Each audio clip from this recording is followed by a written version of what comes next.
새벽 4시.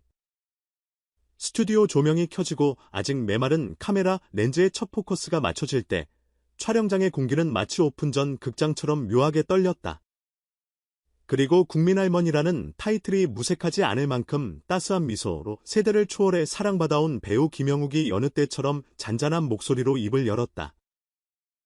여러분, 저 지난 1년 동안 3편의 드라마에서 모두 마지막 수면기를 했답니다.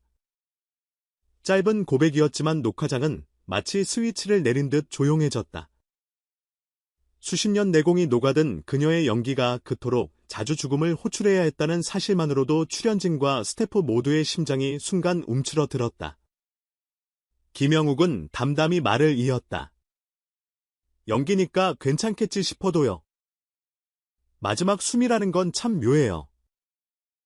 모니터로 보니 제가 곧장 사라지는 장면이 반복되더라고요. 휴대폰 앨범을 열어봐도 온통 누워있는 내 얼굴뿐이니 덩그러니 외로워지는 거 있죠. 웃음 섞인 농담이었지만 카메라 너머로 번지는 그녀의 눈빛엔 실제로 남겨진 사람의 허탈함이 묻어있었다. 한두 번이 아니라 반복되는 죽음이라니 배우도 사람인 이상 마음속 어딘가가 파이거나 어두워지는 건 당연했다. 그녀는 현장 끝나면 빈집 같았다고 솔직히 털어놨다. 대본은 끝났고 캐릭터도 떠났는데 실제 김영욱의 하루는 이어져야 하잖아요. 그런데 마음은 자꾸 엔딩 크레딧을 따라가 버리더라고요. 그렇게 깊어지던 공허를 끌어올린 건 뜻밖에도 한 남자의 노래였다. 촬영장에서 퇴근하며 이어폰을 꽂을 때마다 김영욱은 자신도 모르게 별이 되어 돌아올 길을 찾아 들었다. 빈에서 트로트의 젠틀 폭발력이라 불리는 젊은 가수의 목소리가 그녀의 고독을 노크하듯 두드렸다. 평범하게 따뜻하다는 게 얼마나 큰 힘인지 노래로 처음 알았어요. 그 한 소절이 제 연기보다 더 생생하게 살아남아 있더라고요. 그녀는 내 이야기 아직 안 끝났다는 생각이 들 때마다 이어폰 볼륨을 조금 더 올린다고 덧붙였다. 순간 스튜디오 모니터에 잡힌 진행자의 눈가가 붉어졌다. 화면은 울다가 웃는 사람들로 가득 찼고 김영욱은 한 박자 늦게 눈빛을 접으며 농담이지만 진담인데 나중에 작은 재산이 남으면 일부는 그 친구한테 기부하고 싶다라며 재치있게 분위기를 띄웠다. 그 녹화가 있던 주말밤 방송국 건물 밖에는 세대와 성별을 초월한 대기줄이 길게 늘어섰다.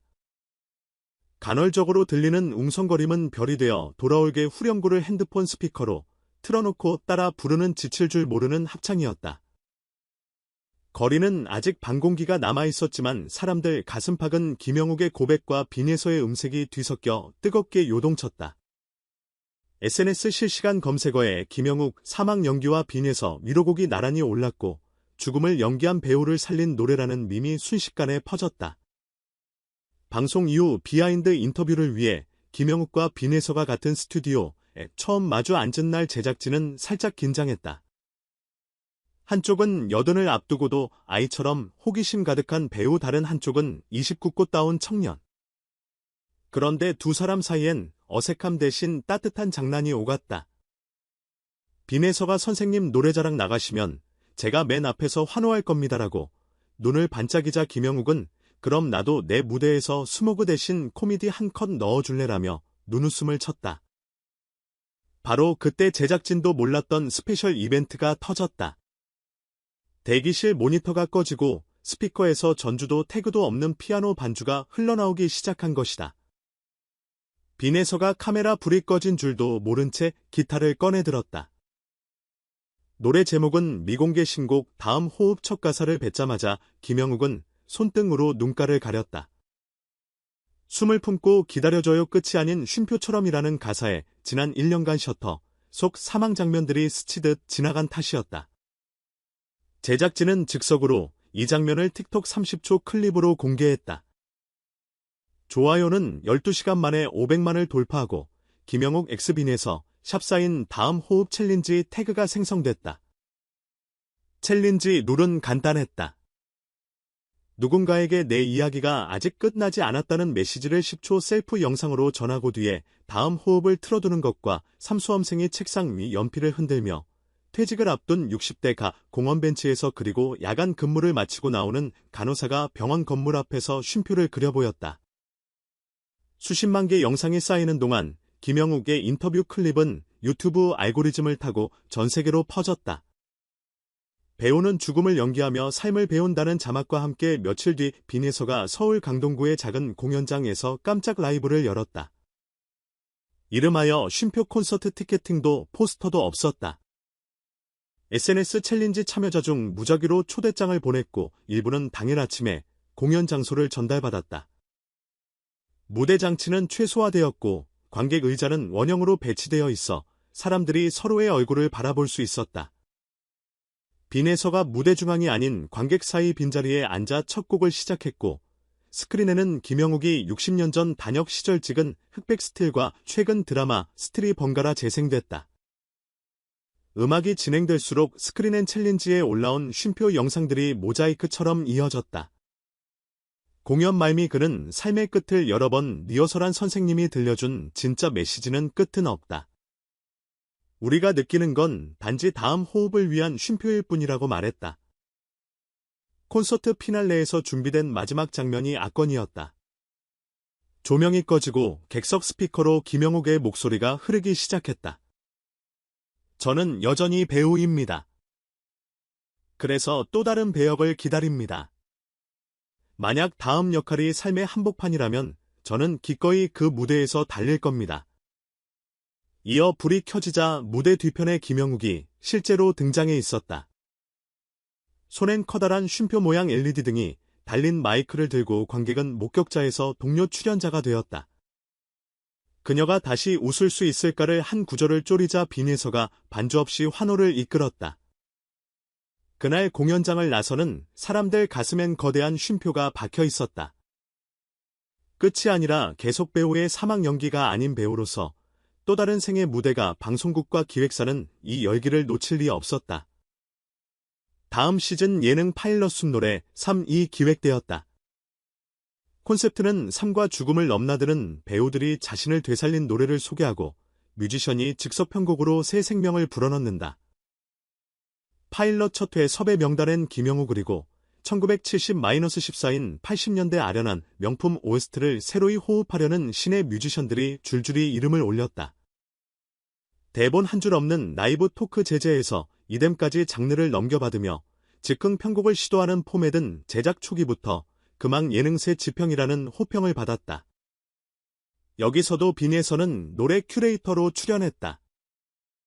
그는 사람들이 무대 뒤를 응시할 때 노래는 무대 앞으로 사람을 끌어올린다고 말했다. 음악 평론가들은 이 현상을 K힐링 서사라 칭했다. K드라마 특유의 서정적 죽음 연출과 K트로트의 감성 라인이 만나 새로운 공명대를 만든다는 것이다. 해외 매체도 죽음 앞에서 노래로 다시 살아나는 어머니의 나라라는 헤드라인을 뽑았다. 그런데 정작 김영욱은 한 인터뷰에서 이렇게 정리했다. 거창한 단어 같지만 사실 누구나 어제의 나를 이기는 게 치유예요. 저는 하루에도 몇 번씩 컷하고 내 마음을 끊어버리거든요. 그 다음에는 다시 레디 액션 들어가는 거죠. 노래는 그 사이 숨고르는 여백이고요. 그녀의 말이 전파를 타자 또 하나의 챌린지가 생겼다. 이름도 샵사인 컷앤액션 평범한 일상 속에서 스스로에게 컷을 선언하고 이어 덱션으로 활기를 넣는 15초 영상을 남기는 놀이였다. 마감한 보고서를 세이브한 직장인이 카메라에 컷을 외치고 바로 커피 한 모금 뒤 덱션하며 리듬을 타는 모습이 올라왔다. 아침마다 육아 전쟁을 치르는 부모는 아이 잠든 틈 쓰러져 있다가 컷을 외치고 다시 간식 준비하며 덱션을 선언했다. 샵사인 다음 호흡 챌린지가 마음속 불씨를 살린 이벤트라면 샵사인 컷앤액션은 일상 루틴의 작은 에너지 부스터였다. 두 태그가 묘하게 얽히며 쉼표가 끝나면 다음 호흡을 이라는 구절, 이 밈으로 떠돌았다. 그 사이 또 다른 목소리가 세간의 주목을 받았다.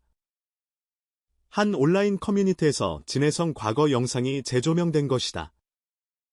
무명 시절 선배에게 공개적인 질책을 받는 장면이 뒤늦게 번져 팬들을 안타깝게 했지만 당사자는 그조차 제 음악의 양념이라며 담담히 웃었다. 제가 무대에서 울 수 있는 근육은 그때 생겼어요. 그의 한마디는 공교롭게도 김영옥 빈에서 서사와 맞물려 여론의 방향을 조금 바꿨다. 죽음 연기의 허탈감과 무명 시절의 상처라는 서로 다른 고통이 음악이라는 공통분모로 치유되는 구조. 트로트 업계 관계자는 장르 안에서도 이렇게 교차 서사가 일어나니 팬덤이 단순 소비자가 아니라 응급팀이 된다고 평했다. 결국 이 오랜 이야기를 관통하는 키워드는 새벽이다. 캄캄한 밤 한복판에서 김영욱은 아직 끝나지 않았다는 노래를 들었다. 빈에서는 무명 시절 알람 없이 일어나 녹음실로 향하던 새벽에 다음 호흡을 작곡했다. 진해성도 껍데기 같은 공연장을 맴돌던 새벽에 버티면 해가 뜬다는 신념으로 목을 풀었다. 새벽은 끝과 시작이 착시처럼 겹쳐진 순간이다. 그러니 김영욱은 말한다. 삶의 무게가 목까지 차오르면 스스로 컷을 외치고 다음 호흡을 준비하세요. 그때 필요한 건 거창한 인생론이 아니라 이어폰 하나면 충분하답니다. 10분 남짓의 예능 클립에서 시작된 이 작은 불씨는 몇 주 만에 드라마 틱한 문화현상으로 번졌다. 오늘도 누군가는 퇴근길 지하철 창가에 비친 자기 얼굴을 보고 컷을 속삭인다. 그리고 한 곡 재생 버튼을 누르며 액션을 외친다. 음악이 들려주는 가장 큰 위로는 우리가 여전히 이야기를 이어갈 수 있다는 소박한 확신이다. 김영욱이 마지막 씬에서 숨을 거둬도 그 끝엔 편집점 다음에 에필로그가 있다.